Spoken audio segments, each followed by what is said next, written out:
Olá, camaradas. O meu nome é Luiz Henrique de Bastiani, sou secretário de formação do JS Chapecó. E nesse mês de abril que termina agora, que teve a Semana Santa e a Páscoa, se levantam algumas questões muito importantes para a gente discutir. Uma delas é: qual é a relação do marxismo com a religião? E é isso que a gente pretende responder com o vídeo de hoje.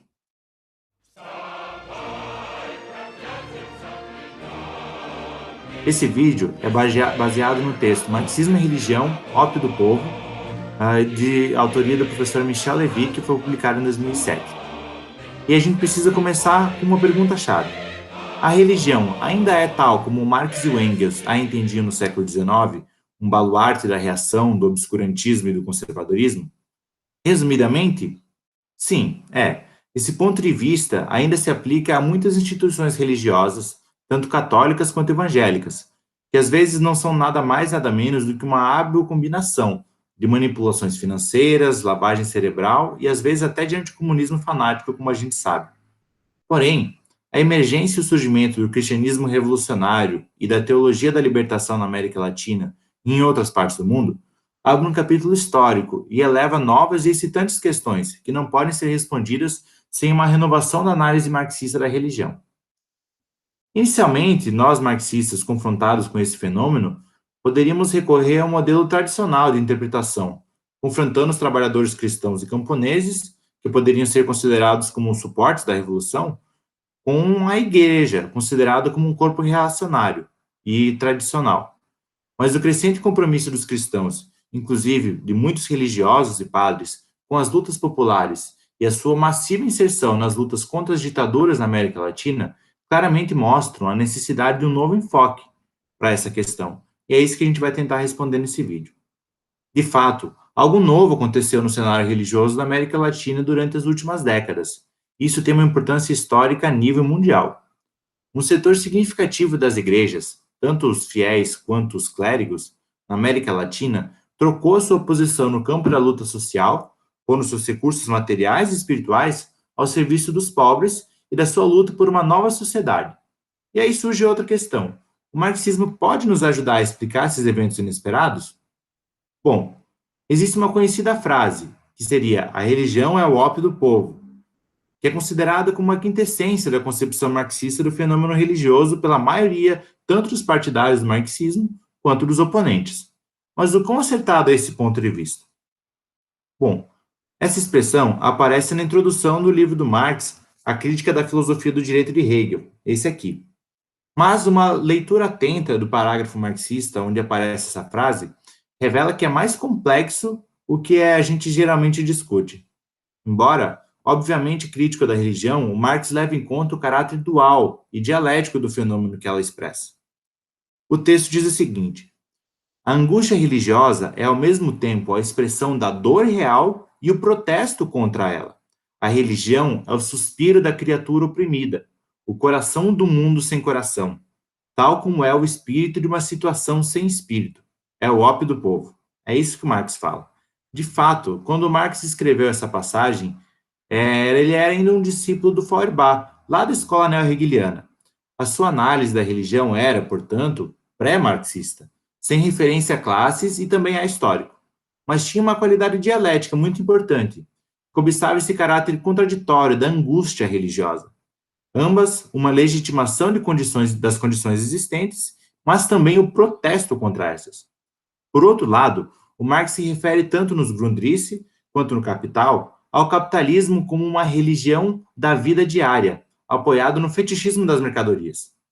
Marx descreve o capitalismo como um Moloque, um demônio, que exige o mundo inteiro como um sacrifício devido. E o progresso do capitalismo ele também descreve como um monstruoso deus pagão que só queria beber néctar na caveira da morte. Bom, seguindo, o Friedrich Engels, companheiro de vida e de escrita do Marx, apresentou um interesse muito maior do que o Marx pelo fenômeno religioso e o seu papel histórico. A contribuição principal do Engels ao estudo marxista da religião é a sua análise da relação de representações religiosas com a luta de classes. Além de entender e explicar as formas históricas e sociais concretas da religião, a cristandade não apareceu como uma essência atemporal, mas sim como um sistema cultural experimentando transformações em diferentes períodos históricos. Primeiro, a cristandade foi uma religião dos escravos, como diz mesmo na Bíblia, para quem acredita e quem lê. Depois, a ideologia estatal do Império Romano, que a gente estuda lá nas aulas de história.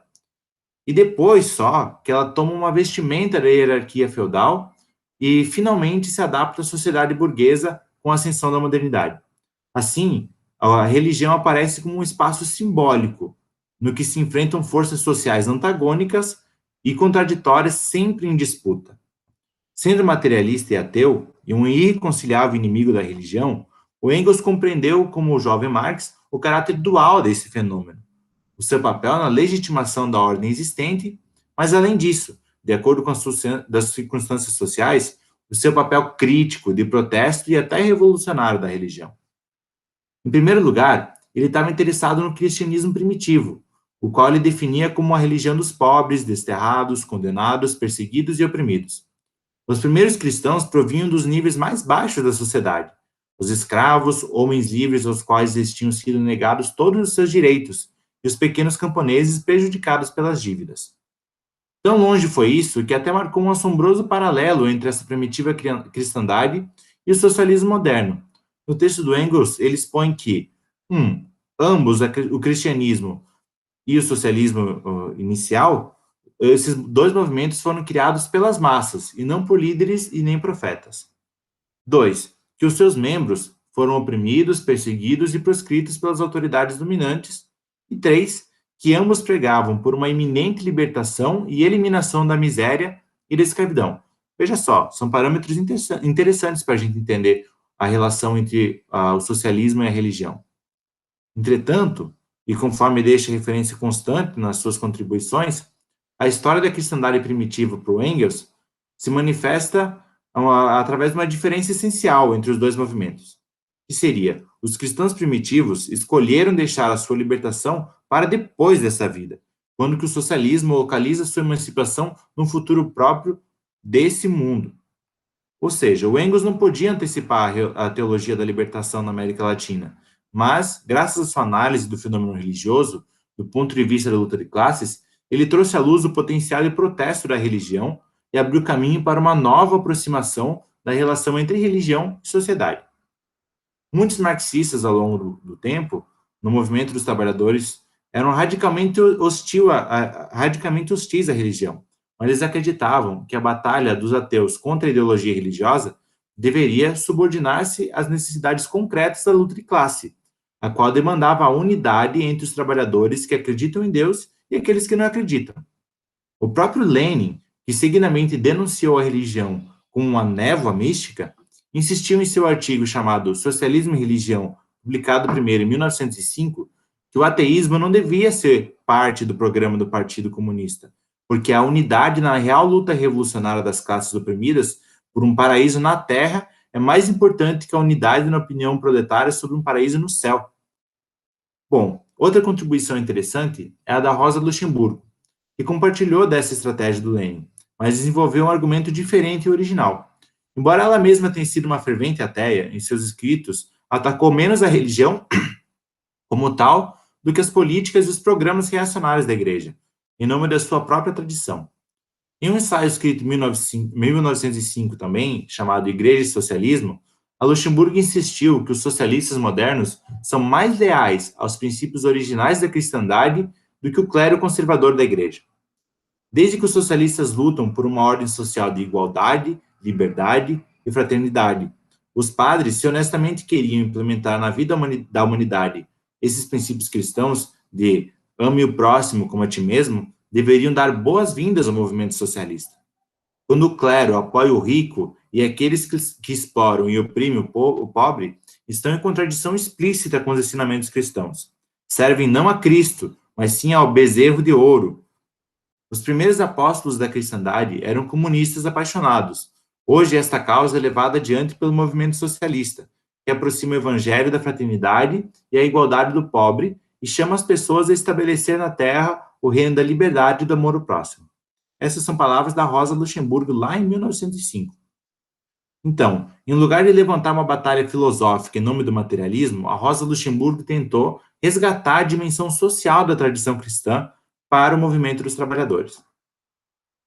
E, entre os líderes pensadores do movimento comunista no mundo, o Gramsci provavelmente é quem mostrou a maior atenção às temáticas religiosas.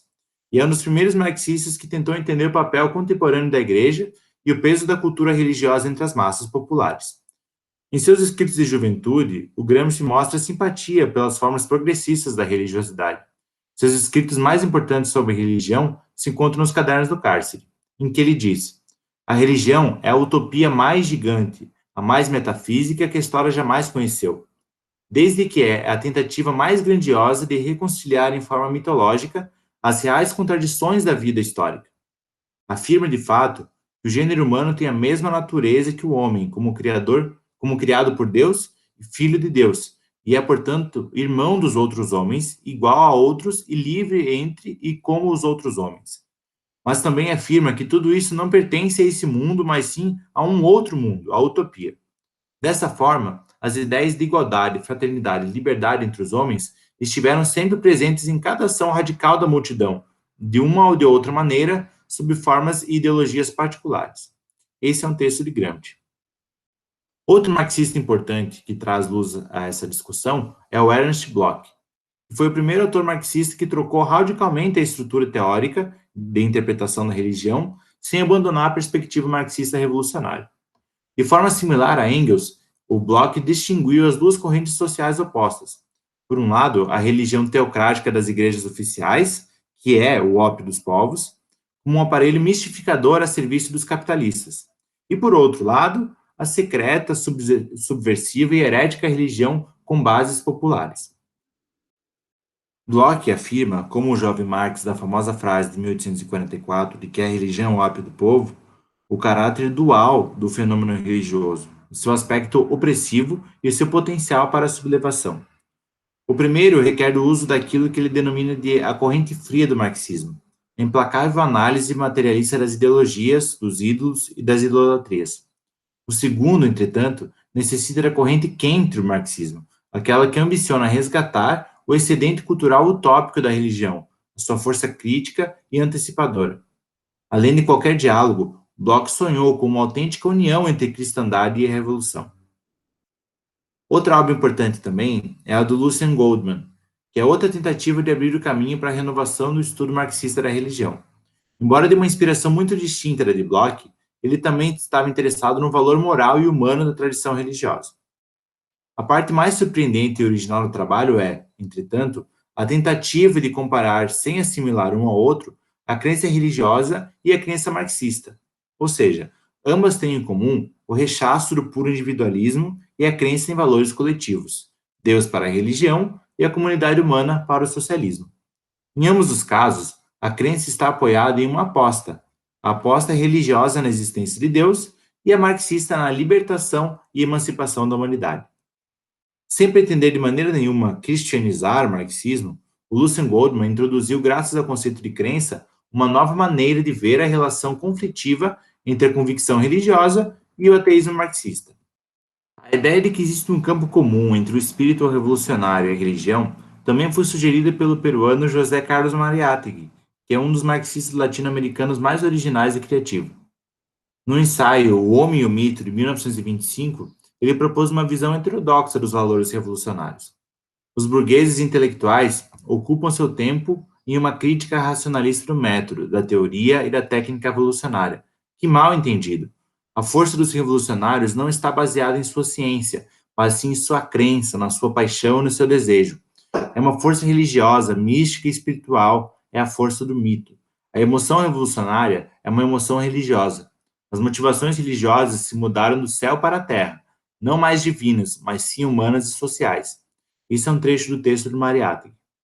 Em qualquer caso, deve estar claro que Mariátegui não quis fazer do socialismo uma igreja ou uma seita religiosa, mas sim tentou restaurar a dimensão espiritual e ética da luta revolucionária. A crença mítica, a solidariedade, a indignação moral, o total compromisso, a disposição em arriscar a própria vida no que ele chama de heróico, pela causa do socialismo. O socialismo, para o Mariátegui, era inseparável de uma tentativa de reencantar o mundo através da ação revolucionária. Transformou-se em uma das referências marxistas mais importantes para os fundadores da teologia da libertação, como o também peruano Gustavo Gutierrez. Bom, ao final, a gente pode dizer que o Marx e o Engels pensaram que o papel subversivo da religião era coisa do passado, sem significação na época moderna da luta de classes. Esse prognóstico foi mais ou menos historicamente confirmado por um século.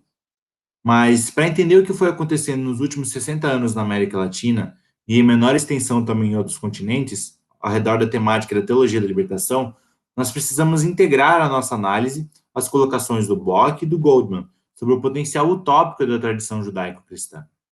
É essa história que nós queremos resgatar com esse vídeo. O marxismo não é inimigo da religião, propriamente dita, mas das tradições e das práticas religiosas que promovam a exclusão, o empobrecimento e a alienação e a morte da classe trabalhadora. Os comunistas no Brasil tiveram um papel importantíssimo com a inclusão da emenda à liberdade religiosa na Constituição de 1946, do deputado e escritor baiano Jorge Amado, e também com a ação popular da Juventude Católica, que ingressou no Partido Comunista do Brasil durante a luta contra a ditadura militar.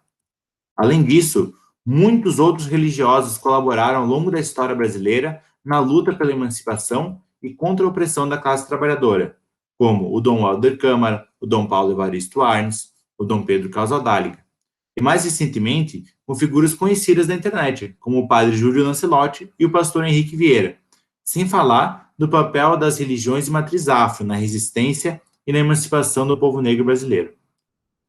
Então é isso. Agora eu acho que fica um pouco mais claro a nossa posição enquanto marxistas em relação à religião. Seria isso por hoje. Até o próximo vídeo.